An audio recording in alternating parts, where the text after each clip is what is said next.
Hebreus capítulo 10. O sacrifício definitivo de Cristo. A lei constitui apenas uma sombra, um vislumbre das coisas boas por vir, mas não as coisas boas em si mesmas. Os sacrifícios são repetidos todos os anos, mas nunca puderam purificar inteiramente aqueles que vêm adorar. Se tivessem esse poder, já não precisariam existir, pois os adoradores teriam sido purificados de uma vez por todas, e a consciência de seus pecados teria desaparecido. Em vez disso, esses sacrifícios os lembravam de seus pecados todos os anos, pois é impossível que o sangue de touros e bodes remova pecados.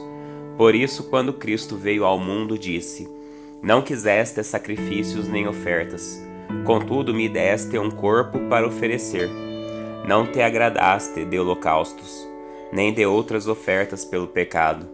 Então eu disse: Aqui estou para fazer tua vontade, ó Deus, como está escrito a meu respeito no livro. Primeiro Cristo disse: Não quiseste sacrifícios nem ofertas, nem holocaustos, nem outras ofertas, nem te agradaste delas, embora sejam exigidas pela lei.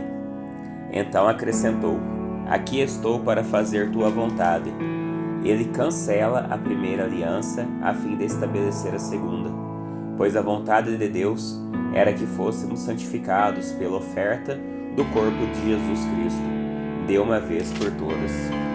O sacerdote se apresenta todos os dias para realizar os serviços sagrados e oferece repetidamente os mesmos sacrifícios que nunca podem remover os pecados.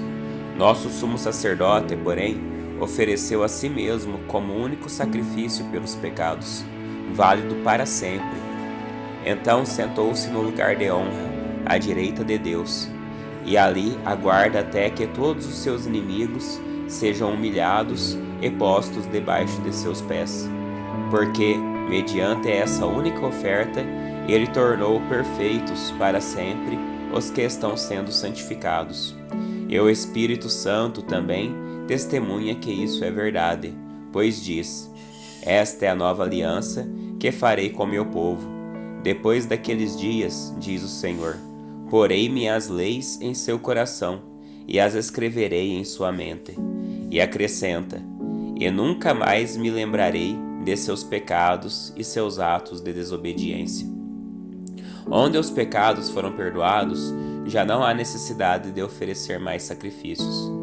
Portanto, irmãos, por causa do sangue de Jesus, podemos entrar com toda confiança no lugar santíssimo.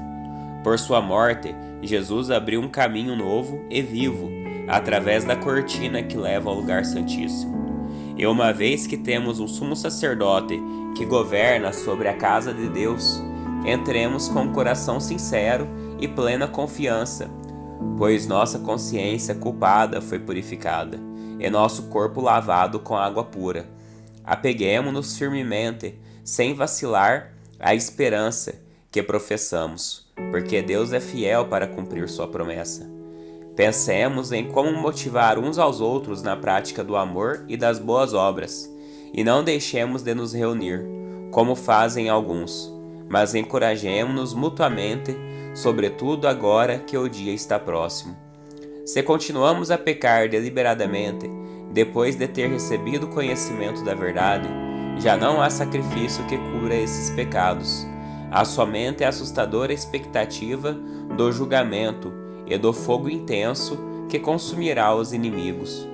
Pois quem se recusava a obedecer à lei de Moisés era morto, sem misericórdia, com base no depoimento de 2 ou 3 testemunhas. Imaginem quão maior será o castigo para quem insultou o Filho de Deus. Tratou como comum e profano o sangue da aliança, que o santificou, e menosprezou o Espírito Santo, que concede graça. Pois conhecemos aquele que disse: A vingança cabe a mim, eu lhes darei o que merecem. E também, o Senhor julgará o seu povo. Que coisa terrível é cair nas mãos do Deus vivo. Lembrem-se dos primeiros dias, quando foram iluminados, e de como permaneceram firmes, apesar de muita luta e sofrimento. Houve ocasiões em que foram expostos a insultos e espancamentos. Em outras, ajudaram os que passavam pelas mesmas coisas. Sofreram com os que foram presos e aceitaram com alegria quando lhes foi tirado tudo que possuíam. Sabiam que lhes esperavam coisas melhores, que durarão para sempre. Portanto, não abram mão de sua firme confiança. Lembrem-se da grande recompensa que ela lhes traz. Vocês precisam perseverar, a fim de que, depois de terem feito a vontade de Deus, recebam tudo o que Ele lhes prometeu. Pois em breve virá aquele que está para vir, não se atrasará. Meu justo viverá pela fé. Se ele se afastar, porém, não me agradarei dele. Mas não somos como aqueles que se afastam para sua própria destruição. Somos pessoas de fé, cuja alma é preservada. Hebreus capítulo 11. Grandes exemplos de fé. A fé mostra a realidade daquilo que esperamos. Ela nos dá convicção de coisas que não vemos. Pela fé, pessoas em tempos passados obtiveram aprovação. Pela fé, entendemos que todo o universo foi formado pela palavra de Deus. Assim, o que se vê originou-se daquilo que não se vê. Pela fé, Abel apresentou a Deus um sacrifício superior ao de Caim. Com isso, mostrou que era um homem justo, e Deus aprovou suas ofertas. Embora há muito esteja morto, ainda fala por meio de seu exemplo. Pela fé, Enoque foi levado para o céu sem ver a morte. Ele desapareceu porque Deus o levou para junto de si. Porque antes de ser levado, ele era conhecido por agradar a Deus. Sem fé é impossível agradar a Deus. Quem deseja se aproximar de Deus deve crer que Ele existe e que recompensa aqueles que o buscam. Pela fé, Noé construiu uma grande embarcação para salvar sua família do dilúvio. Ele obedeceu a Deus, que o advertiu a respeito de coisas que nunca haviam acontecido. Pela fé, condenou o resto do mundo e recebeu a justiça que vem por meio da fé. Pela fé, Abraão obedeceu quando foi chamado para ir a outra terra que ele receberia como herança.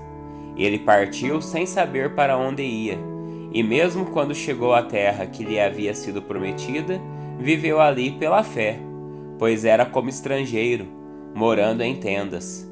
Assim também fizeram Isaque e Jacó, que herdaram a mesma promessa. Abraão esperava confiantemente pela cidade de alicerces eternos, planejada e construída por Deus. Pela fé, até mesmo Sara, embora estéril e idosa, pôde ter filhos. Ela creu que Deus era fiel para cumprir sua promessa, e assim uma nação inteira veio desse homem velho e sem vigor, uma nação numerosa, como as estrelas do céu, e incontável como a areia da praia. Todos eles morreram na fé, e embora não tenham recebido todas as coisas que lhes foram prometidas, as avistaram de longe, e de bom grado as aceitaram. Reconheceram que eram estrangeiros e peregrinos neste mundo. Evidentemente, quem fala desse modo, espera ter sua própria pátria. Se quisessem, poderiam ter voltado à terra de onde saíram, mas buscavam uma pátria superior, um lar celestial. Por isso Deus não se envergonha de ser chamado o Deus deles, pois lhes preparou uma cidade. Pela fé, Abraão, ao ser posto à prova, ofereceu Isaque como sacrifício. Abraão, que havia recebido as promessas, estava disposto a sacrificar seu único filho, embora Deus lhe tivesse dito: Isaque é o filho de quem depende de sua descendência. Concluiu que, se Isaque morresse, Deus tinha poder para trazê-lo de volta à vida, e em certo sentido, recebeu seu filho de volta dos mortos. Pela fé, Isaque prometeu bênçãos para o futuro de seus filhos, Jacó e Esaú. Pela fé, Jacó, prestes a morrer, abençoou cada um dos seus filhos, dos filhos de José, e se curvou para adorar, apoiado em seu cajado. Pela fé, José, no fim da vida, declarou com toda a confiança que os israelitas deixariam o Egito e deu ordens para que cuidassem de seus ossos. Pela fé, os pais de Moisés os esconderam por 3 meses, tão logo ele nasceu, pois viram que a criança era linda e não tiveram medo de desobedecer ao decreto do rei. Pela fé, Moisés, já adulto, recusou ser chamado filho da filha do faraó, preferindo ser maltratado junto com o povo de Deus e aproveitar os prazeres transitórios do pecado. Considerou melhor sofrer por causa do Cristo do que possuir os tesouros do Egito, pois tinha em vista sua grande recompensa. Pela fé, saiu do Egito sem medo da ira do rei e prosseguiu sem vacilar, como quem vê aquele que é invisível. Pela fé, ordenou que o povo de Israel celebrasse a Páscoa e aspergisse com sangue os batentes das portas, para que o anjo da morte não matasse seus filhos mais velhos. Pela fé, o povo de Israel atravessou o Mar Vermelho, como se estivesse em terra seca. Quando os egípcios tentaram segui-los, morreram todos afogados. Pela fé, o povo marchou ao redor de Jericó durante 7 dias e suas muralhas caíram. Pela fé, a prostituta Raabe não foi morta com os habitantes de sua cidade, que se recusaram a obedecer, pois ela acolheu em paz os espiões. Quanto mais preciso dizer, levaria muito tempo para falar sobre a fé que Gideão, Baraque, Sansão, Jefté, Davi, Samuel e os profetas tiveram. Pela fé, eles conquistaram reinos, governaram com justiça e receberam promessas. Fecharam a boca de leões, apagaram chamas de fogo e escaparam de morrer pela espada. Sua fraqueza foi transformada em força. Tornaram-se poderosos na batalha e fizeram fugir exércitos inteiros. Mulheres receberam de volta seus queridos que haviam morrido. Outros, porém, foram torturados, recusando-se a ser libertos, e depositaram sua esperança na ressurreição para uma vida melhor. Alguns foram alvo de zombaria e açoites, e outros acorrentados em prisões. Alguns morreram apedrejados, outros foram cerrados ao meio, e outros ainda mortos à espada. Alguns andavam vestidos com peles de ovelhas e cabras, necessitados, afligidos e maltratados. Este mundo não era digno deles. Vagaram por desertos e montes, escondendo-se em cavernas e buracos na terra. Todos eles obtiveram aprovação por causa de sua fé. No entanto, nenhum deles recebeu tudo o que havia sido prometido, pois Deus tinha algo melhor preparado para nós, de modo que, sem nós, eles não chegassem à perfeição. Hebreus capítulo 12. A disciplina de Deus comprova seu amor.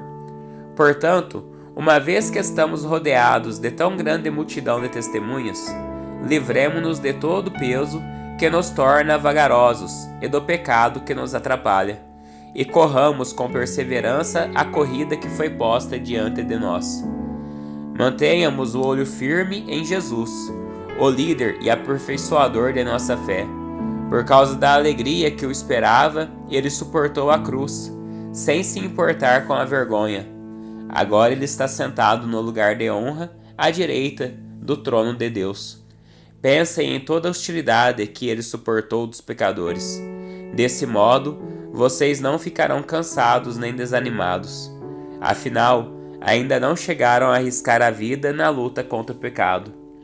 Acaso vocês se esqueceram das palavras de ânimo que Deus lhe dirigiu como filhos dele?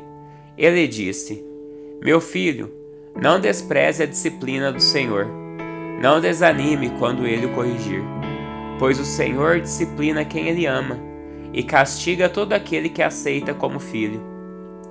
Enquanto suportam essa disciplina de Deus, lembrem-se de que ele os trata como filhos. Quem já ouviu falar de um filho que nunca foi disciplinado pelo pai?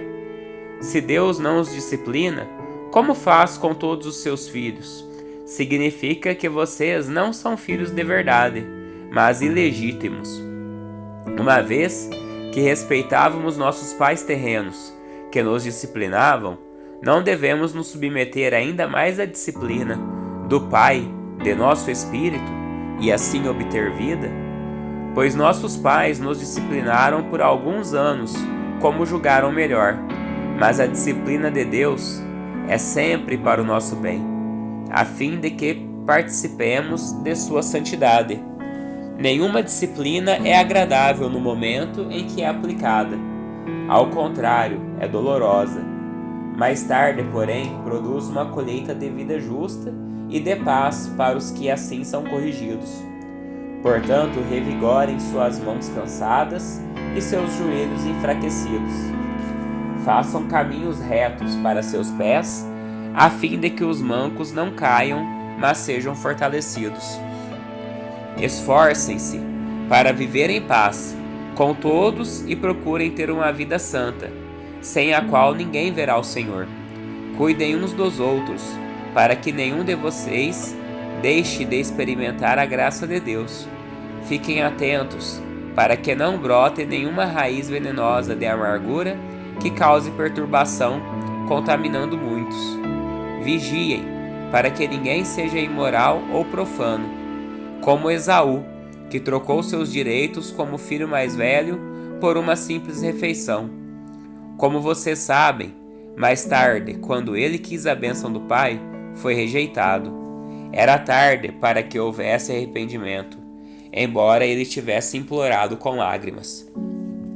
Vocês não chegaram a um monte que se pode tocar, a um lugar de fogo ardente, escuridão, trevas e vendaval, ao toque da trombeta, e à voz tão terrível que aqueles que a ouviram suplicaram que nada mais lhes fosse dito, pois não podiam suportar a ordem que recebiam. Se até mesmo um animal tocar no monte, deve ser apedrejado. O próprio Moisés ficou tão assustado com o que viu, a ponto de dizer: fiquei apavorado e tremendo de medo. Vocês, porém, chegaram ao monte Sião, a cidade do Deus vivo, a Jerusalém celestial, aos incontáveis milhares de anjos em alegre reunião, à congregação dos filhos mais velhos, cujos nomes estão escritos no céu, e a Deus que é juiz de todos, aos espíritos dos justos no céu, agora aperfeiçoados, a Jesus, o mediador da nova aliança, e ao sangue aspergido, que fala de coisas melhores do que falava o sangue de Abel. Tenham cuidado, para não se recusarem a ouvir aquele que fala, porque se aqueles que se recusaram a ouvir o mensageiro terreno não escaparam, certamente não escaparemos se rejeitarmos aquele que nos fala do céu. Quando Deus falou naquela ocasião, sua voz fez a terra tremer, mas agora ele promete: mais uma vez farei tremer não só a terra, mas também os céus. Isso significa que toda a criação será abalada e removida, de modo que permaneçam apenas as coisas inabaláveis. Uma vez que recebemos um reino inabalável, sejamos gratos e agrademos a Deus, adorando com reverência e santo temor, porque nosso Deus é um fogo consumidor. Hebreus capítulo 13. Continuem a amar uns aos outros como irmãos. Não se esqueçam de demonstrar hospitalidade, porque alguns, sem o saber, hospedaram anjos. Lembrem-se dos que estão na prisão, como se vocês mesmos estivessem presos. Lembrem-se dos que são maltratados, como se sofressem os maus tratos em seu próprio corpo.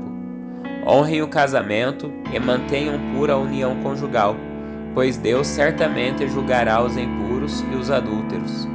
Não amem o dinheiro, estejam satisfeitos com o que têm, porque Deus disse: não o deixarei, jamais o abandonarei. Por isso podemos dizer com toda confiança: o Senhor é meu ajudador, portanto não temerei. O que me podem fazer os simples mortais?